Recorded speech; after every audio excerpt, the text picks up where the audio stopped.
So, so local therapy is really a therapy that addresses one specific spot typically, or maybe a couple, maybe a few most, in a patient's body.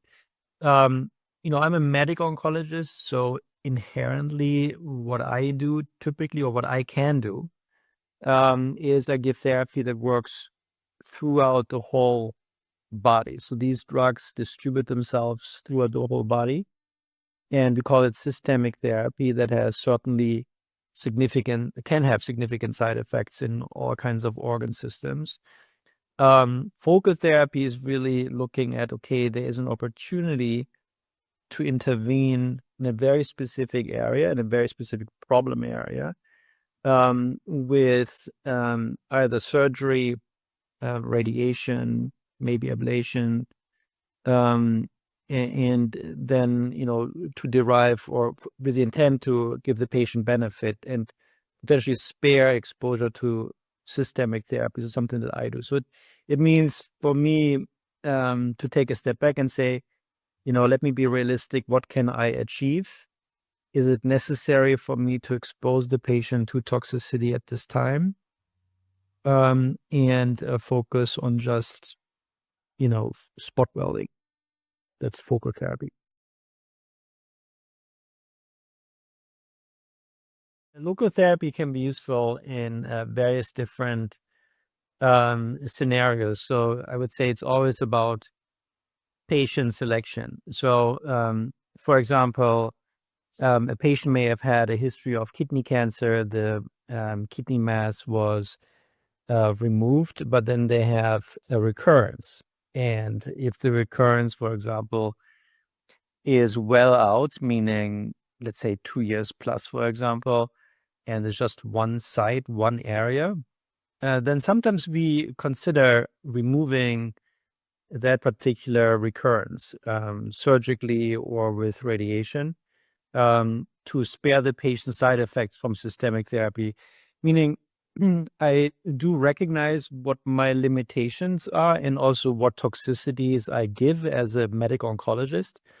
And sometimes having a surgeon or a radiation oncologist involved to deliver definitive therapy, and in fact, in carefully selected patients, hopefully with curative intent, can be quite useful.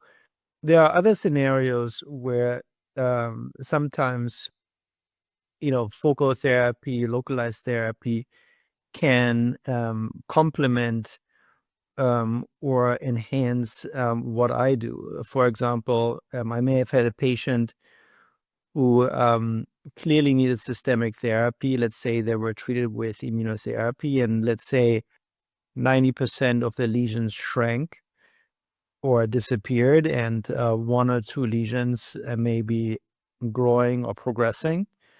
Then it's something that we call oligoprogressive disease.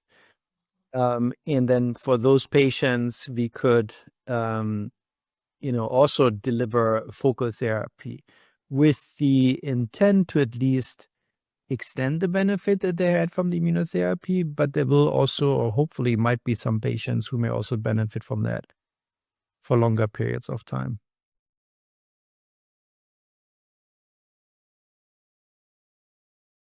I would say from the efficacy perspective, in my book, at least when radiation is delivered in a, what we call stereotactic fashion, meaning few radiation treatments at higher dose, so typically 1 to 5 at a high dose, is typically equally effective in my book for local control as surgery, or very close to each other.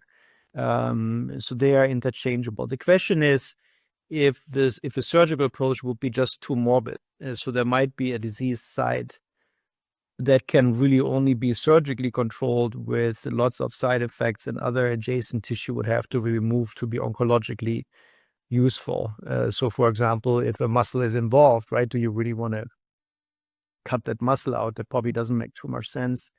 On the other hand, other organs are easily removable. Let's say an adrenal nodule, right? It's fairly easy for a urologist or other surgeons to remove the adrenal gland. It's not a big surgery per se, and a relatively safe surgery, and without too much, sequelae, at least locally. So I think it really depends on the organ site. It also depends on if maybe even radiation could cause problems in that particular area. So, for example, um, sometimes I have patients who get lymph node involvement, and some lymph nodes are close to major nerves, for example, close to the femoral nerve. And if you deliver radiation, you may actually hurt the nerve long term, lead to paralysis, if it's within the radiation field, versus surgery may remove, for example, an enlarging lymph node without having, if carefully done, without having those sequelae.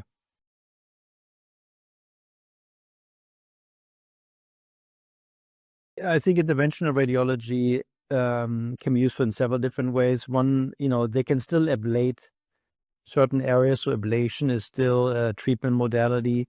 Can be ablation of an adrenal nodule, can be ablation of a kidney nodule where you may not need a partial nephrectomy, but maybe they can put a probe in and then either freeze or cook that particular aspect of that organ, or in the liver, for example.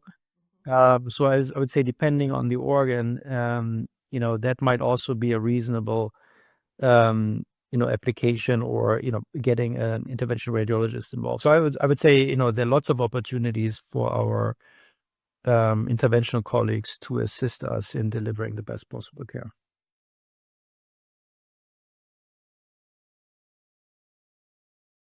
I have to be honest, I'm in the land of riches when it comes to the type and number of colleagues that I can call upon to help me assisting in the care of my patient, right? For me, it's, very easy to make a referral to a really good radiation oncologist, surgeon, interventional radiologist.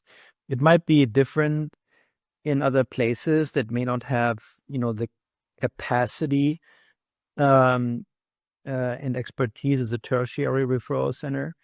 And then, sometimes it can make sense for patients maybe even to travel for certain interventions. To me, radiation is like surgery. You can't really take it back. The beauty of the spirit in this collaborative world is that we can identify patients who may benefit from particular expertise. And, for some of these interventions, it's actually worth traveling because they fall in the same bracket as a surgery.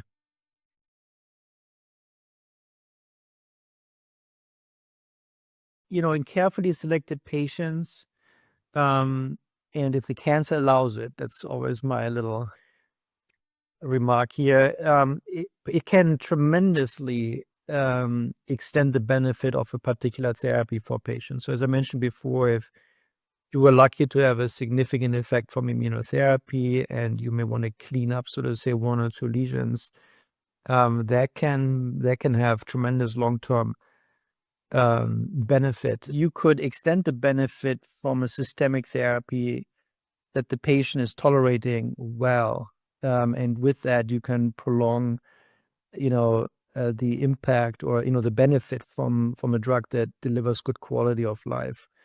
So I do think, in carefully selected patient, carefully selected scenarios, it can really optimize outcome. We don't need to change systemic therapy just because one or two lesions are getting larger, right?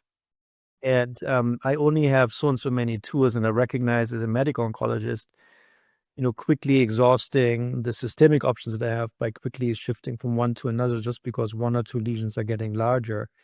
That makes me run out of options rather quickly, and also closes doors and lines of therapy and trials, etc. So I do think it's important at each time to look at, if there is progression, what's the pattern of progression? How's the patient doing on the systemic therapy? Could there be benefit in just spot welding that particular area and then continue on therapy, and with that extend the benefit, and reduce the need to switch at a time when it is not necessarily critical?